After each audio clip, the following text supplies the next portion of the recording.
సిద్ధు గారు, love set అయింది. మరి పెళ్ళెప్పుడు? ఇంకొంచెం టైం ఉంది. మరి నీదెప్పుడు?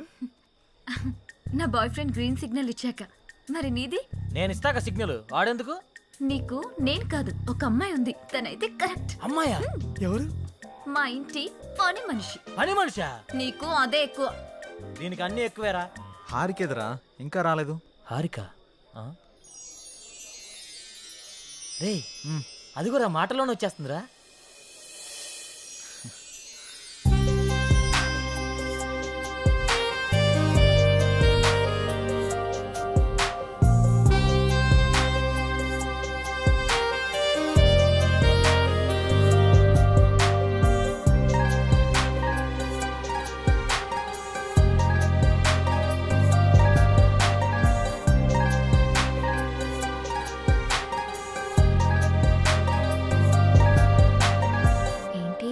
మింగేసేటట్టు అలా చూస్తున్నా?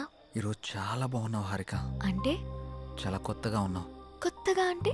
ముద్దొచ్చేలా. అవునా? అయితే ముద్దు పెట్టుకో. ఇక్కడ? ఇక్కడే. ఇంతమంది ముందా? అవును, అమ్మాయిల నుండి అప్పుడప్పుడే బంపర్ ఆఫర్స్ వస్తూ ఉంటాయి. ఎలా ఇంతమంది ముందు? నీకు క్లూ ఇస్తా. ఏంటి? ఇప్పుడు టైం ఎంత? 8:58. ఇంకో 2 minutes లో ఫేస్ చేంజ్ అవుతుంది ఏరియాలో. ఫేస్ చేంజ్ అవ్వడానికి 30 seconds పడుతుంది. ఆ టైంలో నువ్వు పెట్టేసుకో. కరెంటు ముందే వచ్చేస్తే?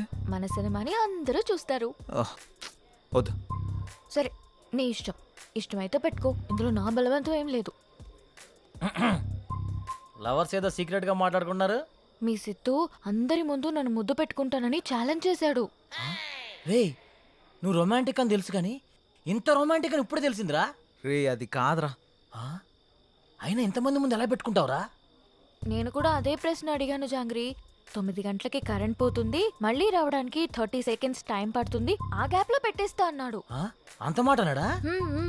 నువ్వు మామూలుడు కాదురా. సరే సరే, మీ పాటలు మీరు పాడండి, నేను ఆ పక్కెళ్ళి తింటాలే. రే, అది కాదురా. 9 గంటలకు అని చెప్పావు కదరా. కానీ కానీ వాడికి ఎందుకు చెప్పావు? ఆడియన్స్ ఉండాలి కదా. నంబర్ 4 ఇప్పుడే బీరేశాను. ఇక మనకు చికెన్ డిన్నరే తిన్నారు. బాత్రూమ్ పోయేస్తానే. సరే. నెంబర్ 4, ఎప్పుడు ఆ పబ్జీ అనా? మరే నీకు ఇంట్రెస్టింగ్ లైవ్ గేమ్ చూపిస్తా. ఏంటది? జుమాన్జీ, అక్కడ హారికన్ సిద్ధు ముద్దు పెట్టుకుపోతున్నాడు. అవునా? నీ గడ్డం మీద ఒట్టు. గట్టిగా స్కోపేశాడు కదా. ఏంటేసేది? వాళ్ళిద్దరు గాని ముద్దు పెట్టుకుంటే నేను 7 o'clock బ్లేడ్ తో నా పీక కోసుకుంటా. నువ్వు బ్లేడ్ రెడీ చేసి అక్కడ పెట్టరా సమరంగా. నేను తెచ్చి పెడతాగానే ముందు అక్కడ చూడు. చూస్తా. Your time starts now. 10, 9. అన్నా ప్రసాద్ అన్నా, ఎక్కడికి వెళ్ళావురా? బాత్రూమ్ అని చెప్తుంది కదనే. మళ్ళీ ఎక్కడికి వెళ్ళు, డిస్టర్బ్ చేయకు నన్ను. 5, 4. అన్నా, వెనక నుంచి చోటు చంపిండే. చంపని చావు, అక్కడికే పో. 1, boom.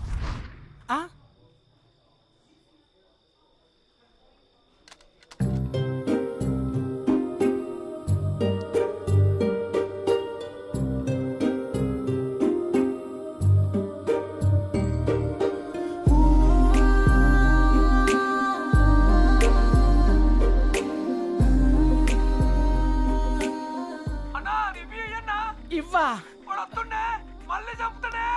చచ్చిపో, పీడబోతుంది.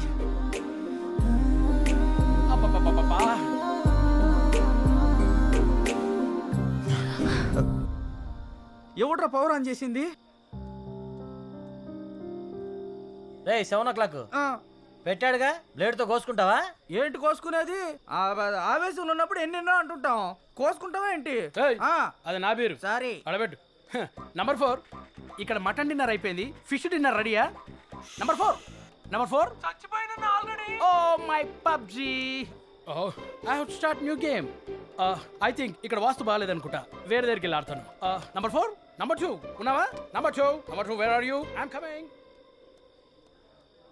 రే, నిజంగానే పెట్టేసేవేంట్రా?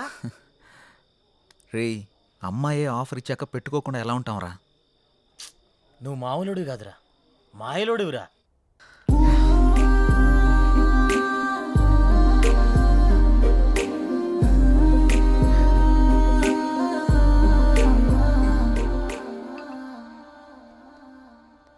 సురేంద్ర సార్ మన ఫస్ట్ లుక్ పోస్టర్ లాంచ్కి ఏర్పాట్లన్నీ పూర్తయినట్లేనా? అవుతున్నాయి సార్. శ్రేయాస్ మీడియా వాళ్ళు బాగా చేస్తున్నారు. వాళ్ళుండగా మనకి ఏ టెన్షన్ లేదు సార్. Hi sir. రాసిద్దు కూర్చో. ఏంటి ఎలా ఉన్నావు? బాగున్నాను సార్. సార్ ఇందులో మూవీ ప్రమోషన్కి సంబంధించిన కొటేషన్ ఉంది, మీరు ఫ్రీగా ఉన్నప్పుడు ఒకసారి చదవండి సార్. ఓకే. సిద్ధు, మొన్న నువ్వు ప్లాన్ చేసిన ఇంటర్వ్యూకి చాలా మంచి రెస్పాన్స్ వచ్చింది. చాలా మంది డిస్ట్రిబ్యూటర్స్ ఫోన్ చేసి మేం కొంటాం అని అడుగుతున్నారు. ఓహ్, బట్ నేను అమ్మదలుచుకోలేదు, ఎందుకంటే సినిమా బాగా వచ్చింది కదా, ఫోన్ రిలీజ్ చేద్దాం అనుకుంటున్నాను. ఎలాగైనా మీరే ఈ సినిమాని బాగా ప్రమోట్ చేసి పెట్టాలి. తప్పకుండా సార్, మా నుండి ఎంత చేయాలో అంత ఎఫర్ట్స్ పెడతాం. ఫస్ట్ లుక్ ఎప్పుడు అనుకుంటున్నారు సార్? నెక్స్ట్ వీక్ చేసేద్దాం. మా సురేంద్ర ఫస్ట్ లుక్ పంపిస్తాడు, అది రాగానే ప్రమోషన్ స్టార్ట్ చేద్దాం. ఓకే సార్, ఇంక నేను బయలుదేరుతాను. ఉంటాను sir. Good luck. Thank you sir. చాలా సంతోషం అండి. Thank you. Hello, thank you sir, thank you. మన అయోధ్య సినిమా వచ్చిందిరా, టికెట్లు బుక్ చేసుకోరా, టైం అయిపోతా ఉంది. వచ్చింది, మ్యాచ్ వచ్చింది. టోటల్ మూవీ బాగుంది. బాగుంది. ఒక్కొక్క సీను అదిరిందంతే. బాగుంది. ఆయన నా ముల్లపల్లి హవానా సినిమా మాత్రం చాలా బాగుంది. అయితే సినిమా చాలా బాగుంది, హిట్ చేయండి. సూపర్ ఉంది, చింపేశాడు. చాలా బాగుంది. నైస్. అబ్బబ్బబ్బబ్బబ్బా, అయోధ్య లాంటి cinema never before ever after. మీకు అర్థమవుతుందా?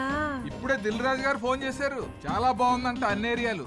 ఆంధ్రానే కదండి, సీడెడ్ నైజా 3 ఏరియాలు సూపర్ అంట. టోటల్ గా ఈ చిత్రం చాలా బాగుంది. అద్భుతాన్ని సంక్రాంతికి రిలీజ్ చేసేటువంటి సినిమాగా రిలీజ్ చెప్పుకోవచ్చు. అదే సినిమా అనుకోండి, చంపేసి సినిమా బొర్ర మీదకి ఆకర్షణలోకి ఎగిరిపోయి ఎంతో చెప్పలేము. నేనే సార్ చెప్పండి సార్. సార్ మీరు చెప్తుంది నిజమేనా? నేను ఇప్పుడే వస్తున్నాను సార్. చాలా గొప్ప విషయం. నా మీద చాలా మంచి అభిప్రాయం ఉందండి. ఇలా జరుగుతుంది ఎక్స్పెక్ట్ చేయలేదు. సడన్ గా ఇలాగా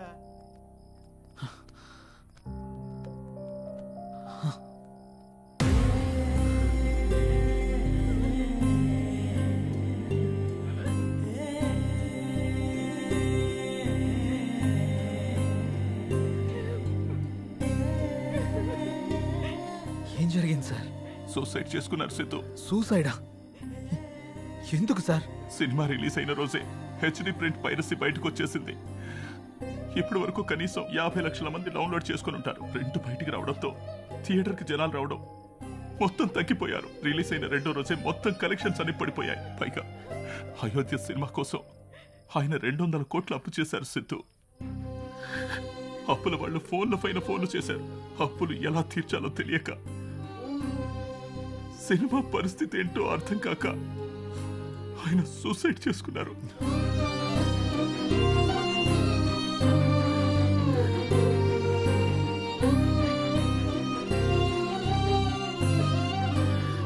ప్రొడ్యూసర్ సత్యానంద్ గారి హఠాత్ మరణానికి సినీ ప్రముఖులు తీవ్ర దిగ్భ్రాంతికి లోనవుతున్నారు.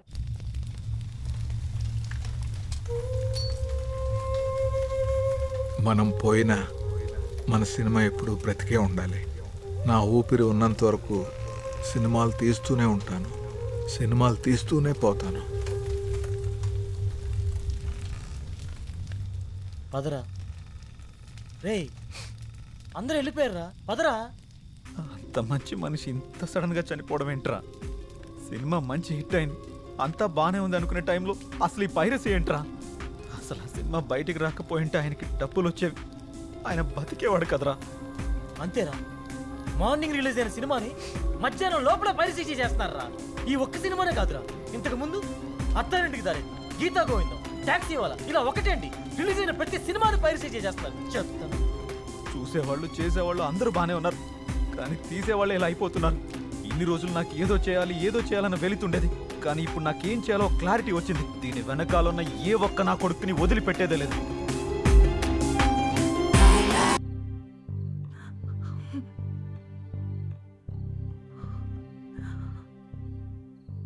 బాధపడకండి మేడం, ఆయన లేకున్నా ఆయన సినిమాలు ఇంకా బతికే ఉన్నాయి. మా ఆయన చిన్నప్పటి నుండి నాకు బాగా తెలుసు. 10 ఏళ్ల వయసున్నప్పుడు సినిమా మీద అభిమానంతో థియేటర్లో సినిమా టికెట్లు ఇచ్చే పని చేసేవారు. ప్రతిరోజు సినిమా చూడొచ్చు అని. ఆయన తీసిన మొదటి సినిమా ఫ్లాప్ అయ్యాక మనకి సినిమాలు కలిసి రావు అని నేనెంత చెప్పినా వినకుండా ఉన్నదంతా అమ్మేసి రెండో సినిమా తీసి సక్సెస్ అయ్యారు. 350 కోట్లతో సినిమా తీస్తాను అన్నప్పుడు ఎందుకండి రిస్క్ అని అడిగాను. కథ నచ్చింది, ఖచ్చితంగా ఆడొద్దని అప్పు చేసి మరీ తీశారు. రిలీజ్కి ముందు టెన్షన్ పడుతుంటే ఎందుకు తీయడం, ఎందుకు ఇలా టెన్షన్ పడటం అని అడిగాను. సినిమా తీయడం ఒక అదృష్టం, అది అందరికీ రాదు. అందులో ఉన్న ఆనందం చేసేవాడికి మాత్రమే తెలుస్తుంది అని అనేవారు. కానీ చివరికి ఆ సినిమా కోసమే తన ప్రాణాన్ని తీసుకున్నాడు బాబు.